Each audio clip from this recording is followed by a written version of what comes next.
अस्सलाम वालेकुम नाज़रीन, welcome to my channel amazing Urdu Hindi story. हमारी आज की कहानी है।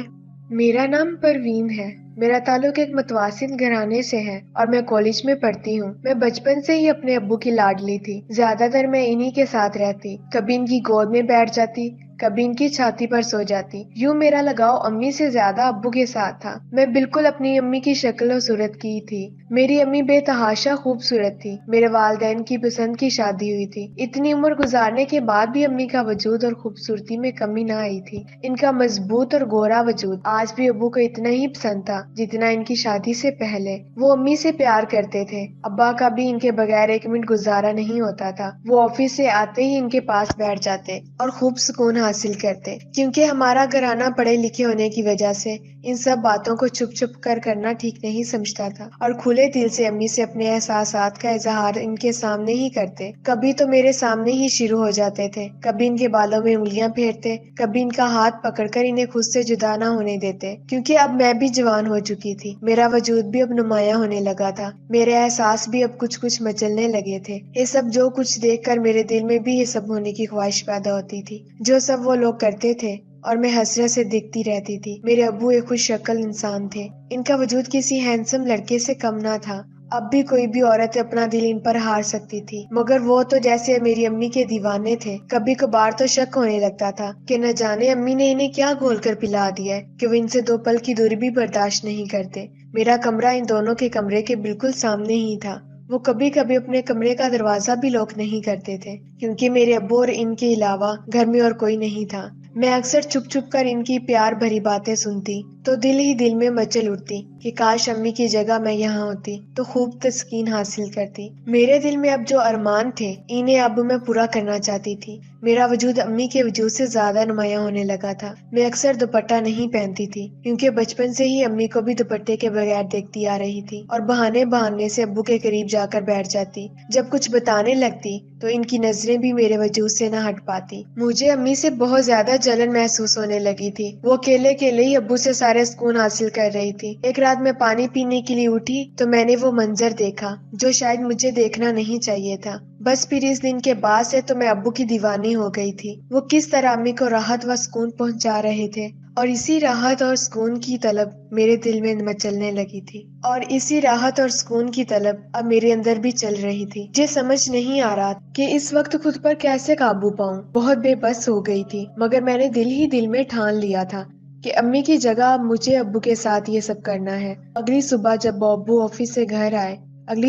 ऑफिस से अब्बू घर आए तो अम्मी घर पर मौजूद ना थी। इनको मैंने अपने लिए कुछ कपड़े लेने भेजा था ताकि आज अब्बू का इस्तकबाल मैं खुद करूं। मैंने आज वाइट ड्रेस पहना था और इसमें खिलते गुलाब की बन नजर आ रही थी। अब्बू जैसे ही घर आए, अब्बू ने पूछा, अम्मी किधर है?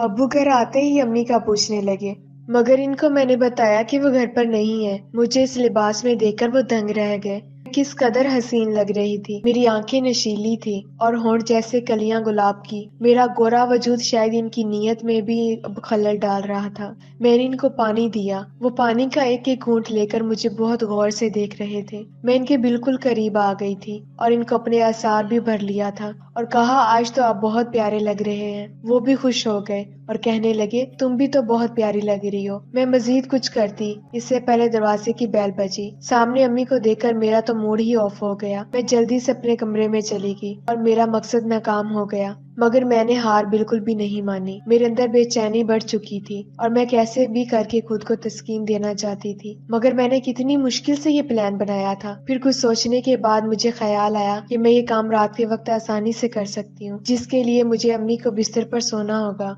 जिससे अब्बू को ये लगे कि अम्मी ही है और वो दिल खोल कर मुझसे लुत्फ अंदोज हों। रात को खाने पर ही मैंने बस अब्बू को हसरत भरी निगाहों से देख रही थी। मुझे कुछ भी अच्छा नहीं लग रहा था। मैं बेसब्री से उस पल का इंतजार करने लगी, मगर ये करना भी बहुत मुश्किल था और मैं चाहती थी कि ये सिलसिला जल्द शुरू हो। मुझसे अब बिल्कुल भी इंतजार नहीं किया जा रहा था। मुझे जब वो ऑफिस के लिए तैयार हो रहे थे तो मैं इनके कमरे में चली गई। अम्मी मामूल के मुताबिक किचन में मसरूफ थी। मैं मौका पाकर इनके पास चली गई। अब्बू ने मुस्कुरा कर मुझे देखा और कहा, क्या बात है, आज मेरी जान इतनी सुबह सवेरे उठ गई? इनके इस मध्यम लहजे ने آج میرے اندر جو قیامت مچا دی تھی وہ بس میں ہی جانتی تھی۔ میں جلدی سے ان کے پاس چلی گئی اور ان کی ٹائی سیٹ کرنے لگی۔ کچھ نہیں ابو، آپ کی یاد آ رہی تھی، میں نے افسردہ سے لہجے میں ان کو بولا۔ اب میں خود کو نہیں روک پا رہی تھی، جو قیامت میری اندر دوڑ رہی تھی۔ ابو نے پھر سے ایک بار میرا چہرہ اٹھا کر مجھے دیکھا۔ اتنے میں امی آ گئی اور ناشتے پر بلانے لگی۔ امی کو بھی مجھے اس کے کمرے میں اس طرح ابو کے ساتھ دیکھ کر بہت حیرت ہوئی، مگر وہ خاموش رہی۔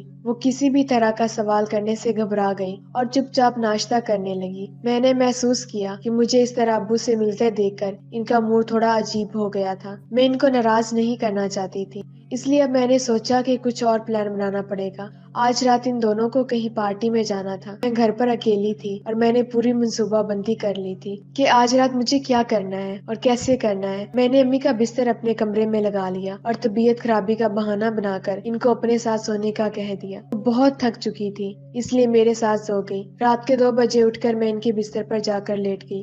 ابو نے سمجھا شاید امی کو ان کی ضرورت ہے، اس لیے وہ ان کے پاس جا کر لیٹ گئی ہیں، مگر اصل میں ضرورت تو مجھے ان کی تھی۔ میں جیسے ہی ان کے ساتھ سو گئی اور میں ابو کے ساتھ سو گئی تو انہوں نے مجھے امی سمجھ کر میری قمیض اوپر کر دی اور میرے وجود کو ہاتھ لگانے لگے اور کہنے لگے، ارے واہ، آج تو بہت جوش لگ رہے ہیں اور پہلے سے زیادہ سخت بھی، اور بے ساختہ ان کو اپنے منہ میں لے لیا۔ پھر تو جیسے میرے وجود میں مزید قیامت ابھرنے لگی۔ ان کی اس حرکت نے تو میرے اندر بجلی گرا دی تھی۔ میں پوری طرح مچل گئی تھی۔ کمرے کی لائٹ میں نے آتے ہی آف کر دی تھی، کیونکہ امی بھی کمرے کی لائٹ آف کر کے ہی یہ سب کرتی تھی۔ اب میں ہر طرح کی قید سے آزاد ہو چکی تھی اور ابو نے بھی اپنا سب کچھ میرے حوالے کر دیا تھا۔ مجھے اتنا سکون آ رہا تھا کہ جیسے میں اپنا مقصد حاصل کرنے والی ہوں۔ ابو کا بس نہیں چل رہا تھا، وہ ساری حدیں پار کر دیں۔ مجھے اب یہ سارا ماحول بہت بے چین کر رہا تھا۔ میں نے اب جلد ہی سکون حاصل کرنا تھا۔ میری بچپن سے ہی یہی خواہش تھی کہ میں وہ سب کروں جو امی کرتی آ رہی ہیں، کیونکہ میں روزانہ رات کو بڑی بے چینی سے ان کو یہ سب کرتا دیکھتی تھی، مگر امی کی وجہ سے کبھی میری خواہش پوری نہ ہو سکی تھی۔ پھر ابا نے اپنی ساری ہوس مجھ پر ہی نکال دی اور مجھے سکون مل گیا تھا۔ محترم ناظرین، اگر آپ کو یہ ویڈیو اچھی لگی تو آپ سے گزارش ہے کہ آپ ہمارے چینل کو ضرور سبسکرائب کر لیں تاکہ آئندہ آنے والی ہر ویڈیو آپ کو سب سے پہلے ملتی رہے۔ ہماری ویڈیو کو لائک اور شیئر کر دیں۔ اسی کے ساتھ دیں مجھے اجازت۔ اللہ حافظ۔